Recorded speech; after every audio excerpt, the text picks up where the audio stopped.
योगेशजी, मी विचारतो तुम्हाला, आज निघालेली GR आणि आंदोलनाचा झालेला यशस्वी शेवट असं म्हणलं जातं, सरकारनं फसवलंय का मराठ्यांच्या पदरात लढ्याच्या प्रमाणात आपल्याला काही मिळालंय? हे बघा, मनोजदादांच्या सारख्या प्रामाणिक नेतृत्वानं मला तो GR तपासून घ्यायची जबाबदारी दिली होती. काय याच्यात बघा, काय उणिवा असतील तर सांगा. आणि तिथंच आम्ही तपासलो. त्याच्या शब्दांमध्ये बऱ्याचपैकी पद्धतीने फेरफार केला गेलेला आहे, त्याच्यामध्ये कन्फ्युजन ठेवलं गेलेलं आहे, जेणेकरून येणाऱ्या हजारो मराठ्यांना, येणाऱ्या अनेक पिढ्यांना त्याचा त्रास होणार आहे.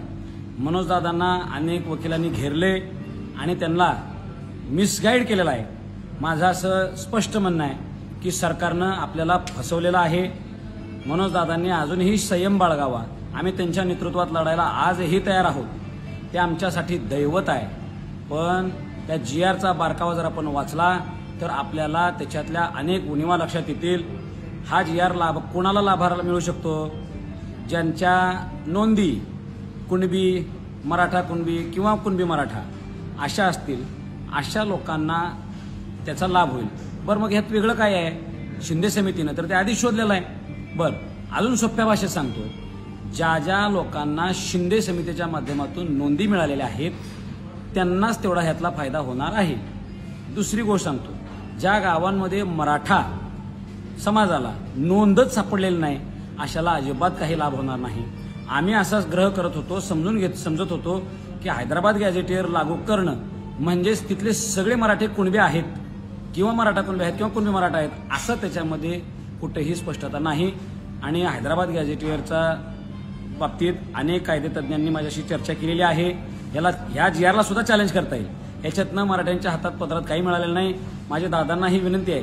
दादांना मी हे सत्य सांगत असताना त्यांच्या जवळच्या लोकांनी मला थोडंसं दूर केलं, नंतर दादाने सुद्धा मला थोडंसं दूर केलं. पण जे त्यांनी जर माझ्यावर जबाबदारी दिलेली असेल तर एक छत्रपतींचा मावळा म्हणून, एक खानदानी मराठा म्हणून सत्य सांगायचं धाडस मी दादांना तिथं केलं. भलेही माझी गोष्ट आता त्यांना मान्य झाली नाही, पण त्यांना एक लक्षातही आलेलं आहे की योगेश केदार काहीतरी म्हणते म्हणजे त्यात खरं आहे. आणि आता मनोजदादांची प्रकृती आमच्यासाठी फार महत्त्वाची होती, म्हणून समाजाला सुद्धा समजून घ्यावं लागणार आहे. परत एकदा आपल्याला लढायची तयारी ठेवावी लागणार आहे. मनोजदादांसारखा हिरा आपल्याला गमावून चालायचा नाही. त्या नेतृत्वासारखा प्रामाणिक नेता नाही, हे माझं मत आहे. फक्त त्यांना काही लोक मिसगाईड करतात आणि शेकडो आत्महत्या झालेल्या, शेकडो लोकांच्या केलेल्या त्यागातून करोडो रुपये खर्च करून आत्ता जे काय आम्ही मुंबईला दाबलं होतं, सरकार घाबरलं होतं, न्यायालय सुद्धा घाबरलं होतं, अशा स्थितीत आम्हाला सगळ्या ज्याचा मराठा शब्द आहे त्याला दाखला देण्याची संधी होती. ती संधी सरकारनं आमच्याकडनं हिरावून घेतली. आज मराठा समाजाला मला माफ करा की माझा आवाज कमी पडला आणि सत्य सांगून ऐकून घेण्याची कोणाची तयारी राहिली नाही. मला मराठ्यांनी माफ करावं आणि आपण या सरकारसोबत सत्य जे आहे ते सरकारला सांगू आणि त्यांच्यासोबत भांडत राहू. जय शिवराय. छत्रपती शिवाजी महाराज की जय.